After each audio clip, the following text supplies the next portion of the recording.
I like the transfer window? Well, I like transfer gossip. Well, actually, I like half of transfer. I'm a bit of a hypocrite. I like half of transfer gossip. Let's put it that way. I quite like it when we're linked to players, and it really annoys me when West Ham players are linked to going somewhere else. Completely double standards by me. I understand it, but look, hey, I'm a West Ham fan. I am partisan by nature. We all are, right? I've got to have my say on the £35 million rumoured interest from Juventus in Lucas Paqueta. I know Gio did a video about it yesterday. I've been gallivanting for the past 24 hours, basically. So I've not had my say on it. And I really want to. And I've got to say, it annoyed me, as I've just alluded to, when West Ham players are linked elsewhere, particularly ones that I'd like to keep. It does annoy me a little bit. But I'm not surprised. I'm not surprised at all. And also, I think we've brought it on ourselves. Because it's a cheeky bid, right? I mean, it's cheeky. Whether it's a bid, whether it's a declaration of interest, or whether it is a story made up by a journalist, it's all cheeky as hell. But we've earned the reputation.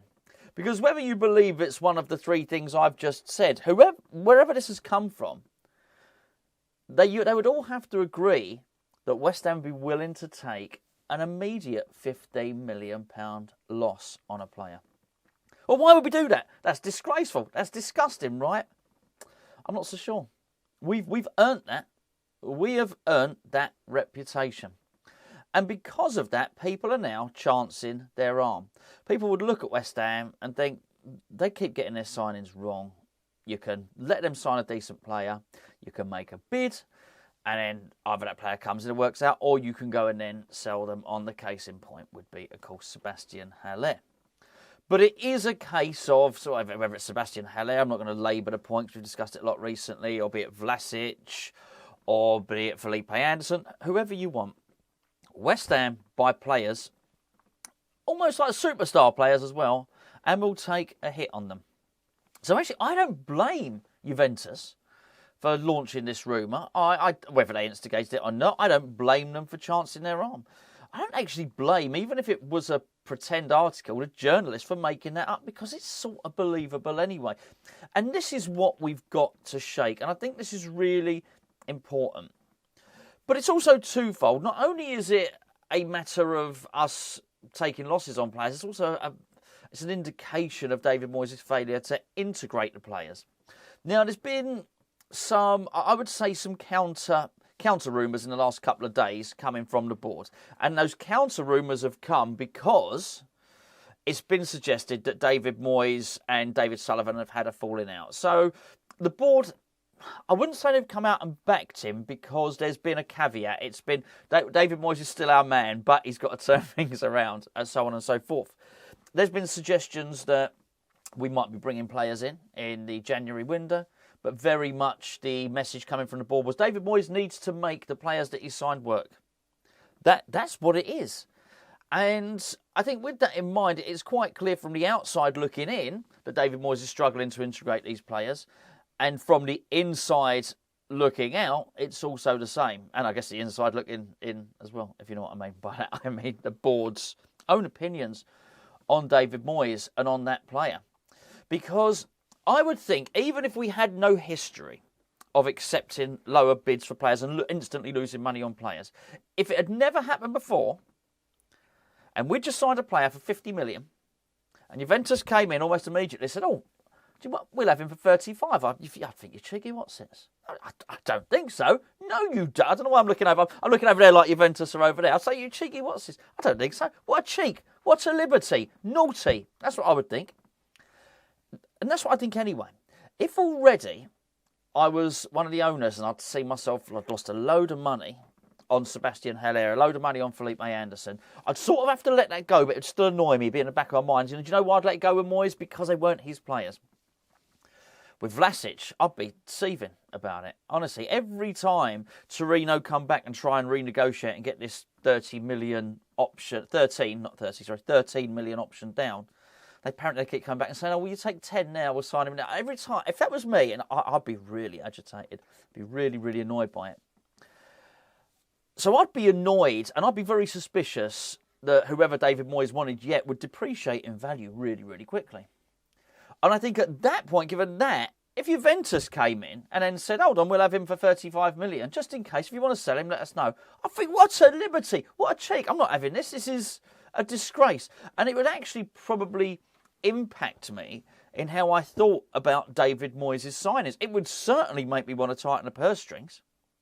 Because if you look at the situation anyway, we talk about the 3 games. We'll go with the 3 games as it is. Let's go with the 3 games, which is David Moyes got 3 games to save his job. Arsenal, Brentford, Leeds United.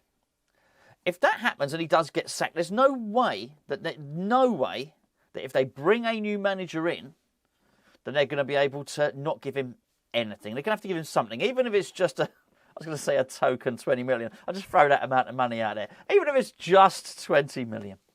They're going to have to give him something, whatever, 10, 15, 20 million. Something's got to be done. So I think if I was in that situation, I'd be doing the same. I'd be thinking, I'm not giving Moyes any money because it might well be that we need to find the money for somewhere. Actually, we might need to take Torino's offer for Vlasic. We might need to, whatever. We've discussed selling Soufal, whatever the case may be. We might have to do that. And if that's the case, can I really give my money to this guy who seems to be hemorrhaging it? And Paqueta, here's the thing. Paqueta's value has depreciated, at least in the eyes of Juventus or the journalist that wrote this article, because of his performances with West Ham. Now, it can go the other way, by the way. So, for instance, when we brought Jarrod Bowen in, Jarrod Bowen's value increased because of his performances at West Ham. Moyes doesn't get every one of these wrong. Let's just get that right. It's just a bit unfortunate that there's been a little batch sort of all grouped together, really. And I think with that in mind, I'd probably be looking at it and thinking, I might be a little bit annoyed, actually, if I was Juventus, looking at Brazil in the World Cup, thinking the better he plays for Brazil, the more his value rises. But this is the point, and this is what makes it probably more infuriating. Whilst West Ham have depreciated his value, we're relying on his performances with Brazil to appreciate his value.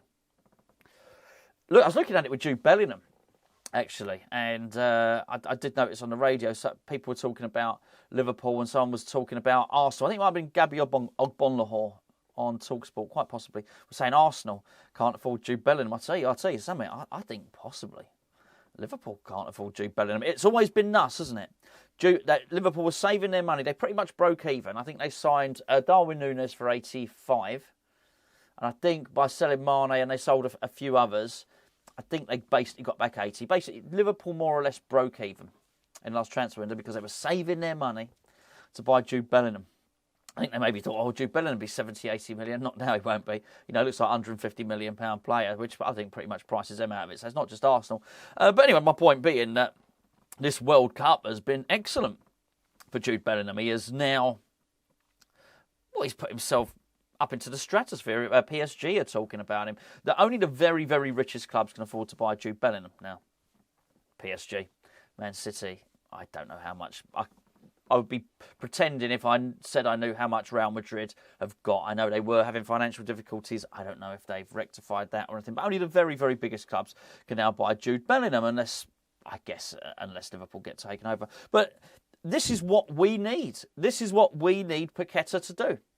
Now, don't get me wrong, I don't want to sell him. Actually, I just want him to keep putting in performances so his form gets up and he comes back to West Ham and he starts playing well.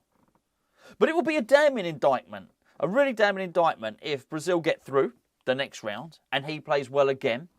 And people are saying, look at that guy playing for Brazil there. He's really good. Everyone knows Neymar's good and Vinicius Jr. People know these guys are good. But I think there'll be a fair number of people who maybe have not seen Paqueta before and thinking, oh, wow. I've had people say it to me. My mate Matt's a Tottenham fan. He said to me, Paqueta's good, isn't he?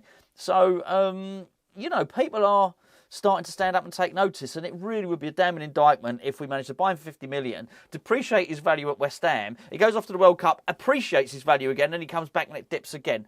I think that would be an absolutely terrible set of circumstances. But I think it's really important that we send this message out now to anybody else that not only are these players not for sale, because that's the message we've sent out with Vlasic.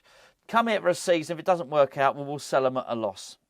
and the others that I mentioned as well. I think it's really important, not only we send out the message, say he's not for sale, that we actually send out the message to the players themselves. That actually, don't worry, it's not an option for you to come to West Ham and suffer and be crap for a bit because you'll get out of it. I'm not saying this is on Paqueta at all, by the way, but I think it's really important we give the players a message. No, you're here to stay. You're part of our plans, and we're not selling you. I think it's important the message goes to the club. What is really important we do that, because here's the other thing. Look at Vlasic. Vlasic, it's quite clear to one and all now. Vlasic's not a left winger. Well, that's what he was supposed to be doing at West Ham under David Moyes, and none of this tinkering. Get Paqueta back, get him in position, and turn him back into a £50 million footballer.